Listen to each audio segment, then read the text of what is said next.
Hello, nice to see you on my channel, Hearts and Shadows. Enjoy watching. My name is Thomas, and here is one thing I learned so far in my stay on Earth. No matter how strong you think you are, no matter how focused or loyal or committed, you're never truly ready for the kind of pain that comes when the person you trusted most turns out to be lying to your face and cheating behind your back. The truth is, the one thing every man dreads deep down is finding out that while he's out there grinding, giving everything he's got to provide, his wife is at home doing things with another man. Things you'd never imagine she was capable of. That happened to me, and I still don't fully know how to explain what it did to me. There are no perfect words for it. It's like something inside you snaps, but no one else hears the sound. You walk around with a smile, but deep down you feel like a fool. This is a story of how my wife played me until I caught on. My wife, Ashley, was everything I ever wanted. Beautiful, smart, and full of life. We dated for a long while in a long-distance relationship before we got married. It felt like I had found my forever. We were married for over 10 years. A decade of ups and downs, but mostly good times. But I honestly thought we had it all. I worked my ass off to make sure she didn't want for anything. She had it all: love, comfort, security, everything. I made sure of it.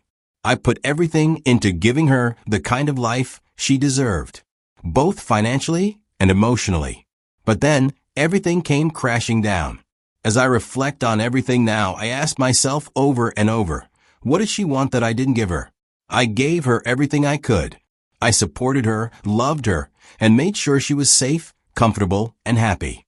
I still can't make sense of it. We didn't have it all figured out, but we were okay. Sometimes, what more could a person want? I was working so hard, so focused on providing for us, that I didn't realize what was going on right under my nose. I found out my wife was cheating from a casual comment made by a close friend. He said, "You know, man, I've been hearing some stuff about Ashley." My mind immediately concluded, this is just gossip. People talk, especially when they don't have anything better to do. I told him he was being ridiculous. There was no way Ashley would be cheating on me. She was my wife. We had built a life together. We had everything. No one could understand her the way I did, right? So I waved it off. I didn't want to believe it. So I told my friend, I'll check, but don't waste my time with this nonsense. Then, weeks later, something else happened that made me start questioning myself. I was talking to one of our neighbors one evening when he said, "Hey, I don't know if you've noticed, but there's this guy who's been coming over to your house pretty often when you're not around. I mean, you're working a lot, so I get it, but it seems a little strange, don't you think?" He said it jokingly, but I couldn't ignore how serious it sounded. At first, I laughed it off. But it wasn't just one person now. This was the second person in a matter of weeks who had pointed out something about Ashley. They weren't saying the same thing, but they were noticing something similar. They were both bringing up a man I didn't know. I started looking at things differently. I'd been working long hours, spending more time at the office than I'd like to admit. And whenever I was home, I was exhausted. Now I was thinking, maybe Ashley, with all the time she had at home working from our place, was taking advantage of my absence. Is she doing things that I would never expect? While I provide for us, the thought of someone else being close to her felt like betrayal. I decided to take a break from work as a surprise for her. So I figured, why not? I'd observe Ashley myself, see if I could catch her slipping. The first few days, I watched her closely, trying to see if there was anything out of the ordinary in her behavior. But here's the thing, nothing stood out. She was calm and going about her day as if everything was normal. If she was cheating, she was doing a damn good job at hiding it. I watched her work from home, chatted with her at lunch like we always did, and saw nothing that screamed cheater. She was still the woman I married. And part of me wanted to believe that maybe this whole thing was just some twisted misunderstanding. But this couldn't be a coincidence. I was out of my depth. I wasn't trained for this. The more I thought about it, the more I realized I needed actual evidence. So, I made a decision. If I was going to find the truth, I couldn't do it alone. I swallowed my pride and called in a private investigator. This wasn't some cheap move. I needed someone who could get to the bottom of this, without me having to risk my own sanity. I wasn't playing games anymore. If something was going on, I needed to know, and I needed the truth laid out in front of me, no matter how painful it was going to be. The investigator said he'd take his time and be thorough. That was fine with me. I wasn't in a rush. I'd been living with the uncertainty for who knows how long, so a few more days or weeks wouldn't change anything. I went back to work, putting in the hours while the investigator started doing his job. But as I sat there behind my desk, I couldn't shake the thoughts that kept flooding my mind. What if they were right? What if everything I thought I knew about my wife had been a lie? Over a month. That's how long I waited. Each day felt like a year as I went through the motions of work. So, after what seemed like forever, I finally got the call from the private investigator. He said he was okay with sharing the information he had. When I met him to get the results, I wasn't prepared for how it would hit me. The investigator didn't waste time. He pulled out his phone and started showing me the photos and videos. There she was, my wife, Ashley, with another man. And it wasn't just a couple of blurry snapshots from a distance. No, these were clear photos. I stared at the man next to her in those photos. My stomach churned as I realized, for the first time, I was looking at the face of the man who had been making love with my wife. The man who has been breaking her back when I break mine for her. The investigator had followed Ashley's every move for weeks, tracking her from one place to the next. He'd figured it all out. And now, there it was, proof of her affair. I can't even describe how I feel. I mean, I had my suspicions, sure, but seeing the confirmation in front of me like this came with a different type of pain. What hurt the most wasn't just seeing her with him. It was how normal she had been acting around me. I mean, she was home when I come back, making dinner, talking about her day. She kissed me goodnight. I'd look at her and think everything was fine. I never suspected a thing. And that's the part one still can't wrap my head around. How could she act so normal? It made me question everything. The love we shared, the conversations we had, the life we built. Was it all a lie? Was I just blind to the truth for all these years? I didn't know what to do next. Part of me wanted to confront her right away, but another part of me, the part that was still holding on to the years we'd spent together, didn't want to lose it all in a single moment of rage. I felt paralyzed by my own emotions. At that moment, I couldn't figure out what was stronger. My love for her or my pride. My love for the woman I thought I knew or the humiliation of seeing her betray me like this. It was like my mind was fighting with itself, torn between wanting to scream at her and wanting to hold on to something that was already slipping away. I didn't know if I was even capable of ending the marriage. How could I just walk away from everything? From the woman I thought was my partner, my best friend? But then again, how could I stay? How could I forgive her after seeing what she'd done? I spent days just sitting with the evidence, going over it again and again, trying to figure out what I was supposed to do with it. After reflecting on this revelation for more days, I called the investigator and asked him to dig deeper into Ashley's lover. I needed to know who this guy was. I had to understand what I was up against. The investigator took a few days to follow up, but when he finally called me, it was worse than I expected. The man's name was Michael, and he was married with a kid. His wife's name was Dorothy. She had no idea about Ashley, of course, but I was about to change that. Now, I know what you're probably thinking. Thomas, why are you getting involved in someone else's marriage? This isn't your business. And yeah, that thought crossed my mind too. I mean, I was already dealing with my own mess. But the more I thought about it, the more I realized I couldn't just sit back and do nothing. So, against my better judgment and my desire to stay out of things that weren't directly my problem, I decided to reach out to her. I didn't have to do it, but I felt like I had no other option. I arranged to meet Dorothy in a quiet park, a neutral place where we could talk. Part of me wasn't sure if I should even be doing this. But the moment she walked in, I could see a weariness in her eyes that seemed to reflect a deeper pain than I had expected. When I showed her the evidence, photos, videos, everything I had, she wasn't shocked that Michael had been cheating. She already knew that part, which shocked me.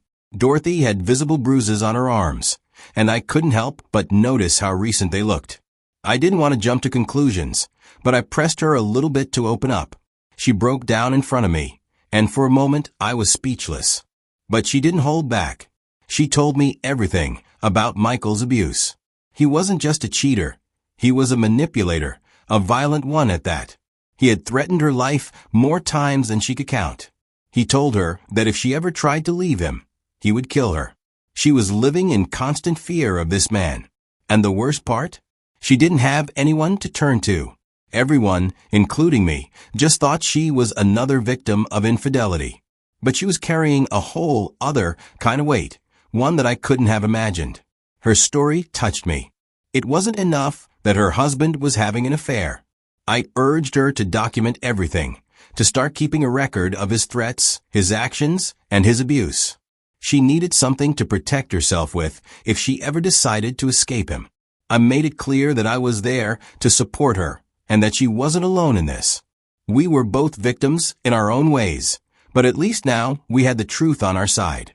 As we sat there, quietly sharing the burden of our pain, it felt like we were two broken souls trying to make sense of the mess we had been handed. We didn't know what the future held, but at that moment, we had an unspoken understanding. We were in this together. To be honest, deciding to end my marriage wasn't easy. It's not something you just wake up one morning and feel good about.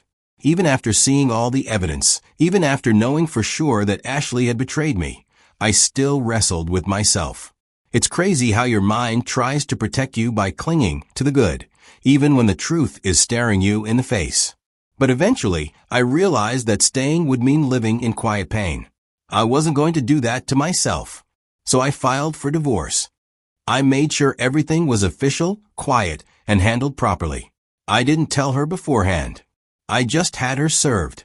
The papers were delivered to her at home. I figured if she could cheat behind my back so comfortably, then she could handle being served without me giving her a heads up. That day she got the papers, she completely lost it. She came straight to me, looking confused. She asked, "What is this supposed to mean? Are you serious right now?" I didn't argue. I just opened my phone and pulled up the photos the private investigator gave me. Picture after picture. Her and her lover together in different spots. She stood there frozen. She opened her mouth to speak, but nothing came out. I could see her trying to come up with some kind of excuse or lie, but there was nothing she could say. Then she broke down and started sobbing. I didn't say a word. I turned around and walked away. That was the moment it all ended for me. So, while I was dealing with my own storm, Dorothy was fighting her own silent battle. She needed help. So, I offered whatever I could. I told her to start gathering everything. Old photos of injuries, text messages, even her medical records. Anything that could prove what he'd done to her. And she did. She started collecting everything, even police reports from years back, where she had called but never followed through. With all that evidence, and with my full support, she finally filed for divorce. I helped cover her legal fees because I knew she didn't have the money for it. And I couldn't stand the thought of her staying one more day under that man's thumb just because she couldn't afford to leave. At the same time, she applied for a restraining order. The court took one look at the stack of evidence she had and granted it immediately. That meant he couldn't come near her or the child. Soon after, the final blow came. She pressed charges for domestic abuse. And this time, with all the proof she had, there was no escaping it. He was arrested. After months of back and forth, legal meetings, paperwork, and all the emotional toll that came with it, my divorce was finally finalized. It should have felt like a celebration, but honestly, I was just tired. In the middle of that storm, the one person who genuinely stood by me was Dorothy, my ex-wife's lover's wife.